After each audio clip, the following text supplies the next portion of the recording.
Hi guys, welcome back to a new episode of Crazy Gamers. Today in this video, I'm gonna show you how you can uninstall Candy Crush Soda Saga application.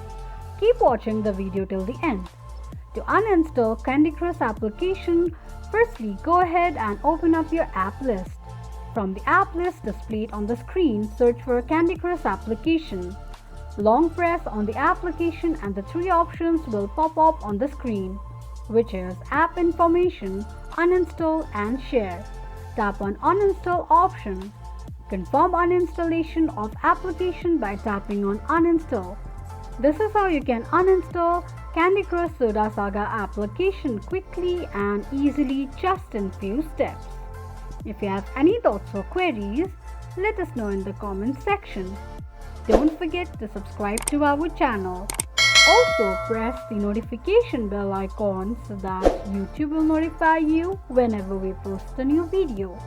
I hope this video was helpful to you. Thank you so much for watching.